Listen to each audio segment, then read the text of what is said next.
Hello viewers, আসসালামু আলাইকুম। Welcome back to my channel. আজকে আবারও সবাইকে স্বাগতম জানাচ্ছি আমার নতুন আরও একটি রেসিপি দেখার জন্য। আজকে শেয়ার করব কাঁচা আলু আর আটা দিয়ে মুখে স্বাদ লেগে থাকার মতো একটা নাস্তা তৈরির রেসিপি। ঘরে যদি মাত্র 2টি আলু থাকে তাহলেই এই মজাদার মুখরোচক নাস্তাটি তৈরি করে নেওয়া যাবে। এই নাস্তাটা যেমন সুস্বাদু তেমনি অনেক টেস্টি। এই নাস্তাটি আপনি যদি একবার কাউকে বানিয়ে খাওয়ান, সে কিন্তু দ্বিতীয়বার রিকোয়েস্ট করবে এটা আবারও খাওয়ানোর জন্য। তাই ভিডিওটি শেষ পর্যন্ত দেখতে থাকুন। আশা করছি সবার কাছে ভীষণ ভালো লাগবে। ভালো লাগলে প্লিজ একটি লাইক দিয়ে চ্যানেলটিকে সাবস্ক্রাইব করে দিবেন আর পাশে থাকা বেল আইকনটি প্রেস করে দিতে পারেন যেন পরবর্তী ভিডিও নোটিফিকেশন সবার আগে পৌঁছে যায়। তাহলে চলুন দেখে নেওয়া যাক আজকের এই মজাদার মুখরোচক নাস্তাটি কিভাবে তৈরি করছি। প্রথমে এখানে দেখুন আমি একটা বোর্ডের উপর 2টা মিডিয়াম সাইজের আলু নিয়েছি। এই আলুগুলোর খোসা আমি আগেই ছাড়িয়ে নিয়েছি। নাস্তাটির জন্য এই আলুগুলোকে আমাদের চিকন করে পলি নিতে হবে। তার জন্য এরকম একটা গ্রেটারের সাহায্যে আলুগুলোকে পলি নিচ্ছি। আপনারা চাইলে এই কাজটি বটি কিংবা অন্য কোনো ভাবেও করে নিতে পারেন, কোনো অসুবিধা নেই। তবে খেয়াল রাখতে হবে আলুগুলোর জন্য একদম চিকন করে পলি নেওয়া হয়। বন্ধুরা, আলু দিয়ে যদি সহজভাবে নাস্তা তৈরি করতে চান তাহলে কিন্তু আজকের নাস্তাটা ট্রাই করতে পারেন। এই নাস্তাটি যেমন মুখরোচক তেমনি অনেক সুস্বাদু। আপনি একবার বানালে আবারও বানাবেন, এতটাই মজার হয়। বন্ধুরা, দেখতেই পাচ্ছেন আমার 2টি আলুই খুব ভালোভাবে চিকন করে গ্রেট করে নেওয়া হয়ে গিয়েছে। এখন এই আলুগুলো আমরা একটা ছোট্ট বাটিতে নিয়ে নিব আর এগুলোকে অফ স্কিনে খুব ভালোভাবে ধুয়ে নিব। তারপর এখানে দেখুন চুলায় একটা কড়াই বসিয়ে দিয়েছি। এখন এটার মধ্যে আমি দিয়ে দিচ্ছি 2 টেবিল চামচ রান্নার তেল। তেলটা যখন খুব ভালোভাবে গরম হয়ে যাবে এর মধ্যে আমি ফোড়নের জন্য অ্যাড করে দিচ্ছি 1/2 চা চামচ গোটা জিরা। তারপর অ্যাড করে দিচ্ছি 1/2 চা চামচ গোটা সরিষা। এখন একটা হাতের সাহায্যে নেড়েচেড়ে কিছুক্ষণ ভেজে নিচ্ছি। কিছুক্ষণ নেড়েচেড়ে ভেজে এটার মধ্যে আমি অ্যাড করে দিব 1 টেবিল চামচ আদা রসুন কুচি। তারপর অ্যাড করে দিচ্ছি 3 টেবিল চামচ পেঁয়াজ কুচি। তারপর হাতের সাহায্যে নেড়েচেড়ে পেঁয়াজ রসুনটাকেও আমরা কিছুক্ষণ ভেজে নিব। তবে এ পর্যায়ে পেঁয়াজ রসুনটাকে অনেকক্ষণ ভেজে নেওয়ার কোনো প্রয়োজন নেই, শুধুমাত্র কাঁচা স্মেলটা চলে গেলেই হবে। কিছুক্ষণ পেঁয়াজ রসুনটাকে ভেজে নেওয়ার পর এটার মধ্যে আমি অ্যাড করে দেব আগে থেকে গ্রেট করে রাখা আলুগুলো। এখন হাতের সাহায্যে নেড়েচেড়ে আলুগুলো পেঁয়াজ রসুনের সাথে খুব ভালোভাবে মিশিয়ে নেব। দেখুন নেড়েচেড়ে মেশানো হয়ে গিয়েছে। এখন এটার মধ্যে আমরা অ্যাড করে দিব কিছু গুঁড়ো মশলা। প্রথমে এখানে অ্যাড করে দিচ্ছি 1/2 চা চামচ হলুদের গুঁড়া। তারপর অ্যাড করে দিচ্ছি 1/4 টিস্পুন ধনিয়া গুঁড়া। তারপর অ্যাড করে দিচ্ছি 1/2 চা চামচ মরিচের গুঁড়া। দিয়ে দিচ্ছি 1/2 চা চামচ চাট মশলা। তারপর অ্যাড করে দিচ্ছি 1/2 চা চামচ জিরা গুঁড়া। সবশেষে আমি এখানে অ্যাড করে দিচ্ছি 1/2 চা চামচ লবণ আর 1 টেবিল চামচ কাঁচামরিচ কুচি।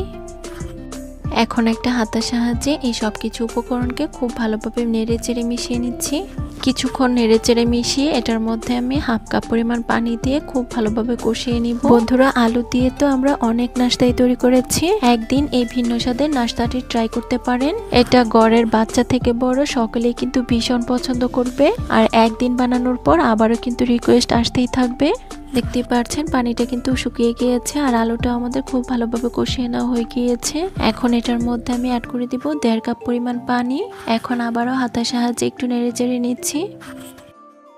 দেখতেই পাচ্ছেন নেড়েচেড়ে আমাদের খুব ভালোভাবে মিশিয়ে নেওয়া হয়ে গিয়েছে। এখন এটা ফুটে ওঠা পর্যন্ত অপেক্ষা করব। দেখতেই পাচ্ছেন ঝোলটা আমাদের খুব ভালোভাবে ফুটে উঠেছে। এখন আমি চেক করে নিচ্ছি আলুটা সিদ্ধ হয়েছে কিনা। দেখুন আলুগুলো সিদ্ধ হয়ে গিয়েছে। এখন এটার মধ্যে আমরা আটা অ্যাড করব। এখন এটার মধ্যে আমি অ্যাড করে দিচ্ছি 1 কাপ পরিমাণ আটা। আমি এখানে উঁচু উঁচু করে 1 কাপ নিয়েছি, আপনারা আপনাদের পরিমাপ মতো নিয়ে নেবেন। আর আটার পরিবর্তে এখানে কিন্তু আপনারা চাইলে ময়দাটাও অ্যাড করতে পারেন। এতে করে নাস্তাটি খেতে কিন্তু আরো বেশি মজার হবে। আবার চাইলে চালের গুঁড়াও অ্যাড করা যাবে, কোনো অসুবিধা নেই।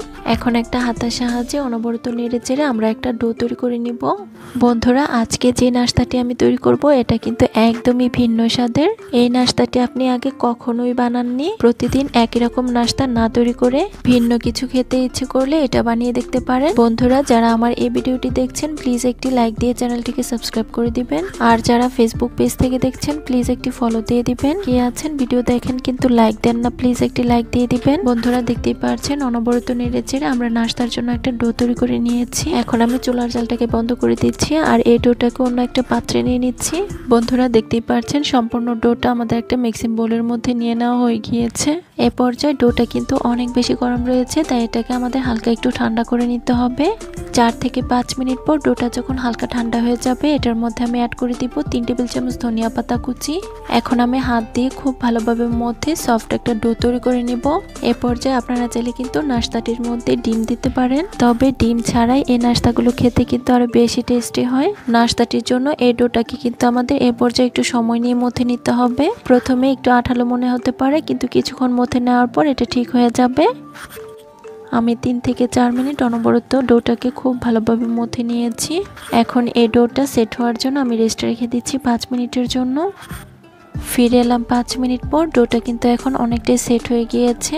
এখন এই ডোটাকে আমি বোর্ডের উপর নিয়ে নিচ্ছি আর এটার মধ্যে আমি অল্প পরিমাণ আটা ছিটিয়ে নিচ্ছি। দেখুন আটা ছিটিয়ে নেওয়া হয়ে গিয়েছে। এখন একটা বেলনের সাহায্যে বেলে আমরা একটা রুটি তৈরি করে নিব। নাস্তাটির জন্য এই রুটিটা কিন্তু আমরা কোনো রকম পাতলা রুটি তৈরি করব না, আমরা একটা বড় সাইজের মোটা রুটি তৈরি করে নিব।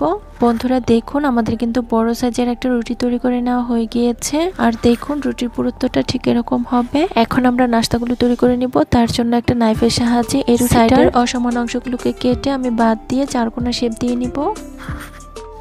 বন্ধুরা দেখুন রুটিটা আমাদের স্কোয়ার শেপ দেওয়া হয়ে গিয়েছে। এখন এই সাইডের অংশগুলো কিন্তু আমরা ফেলবো না, এগুলো দিয়ে আবার রুটি বেলে আমরা নাস্তা তৈরি করে নিব।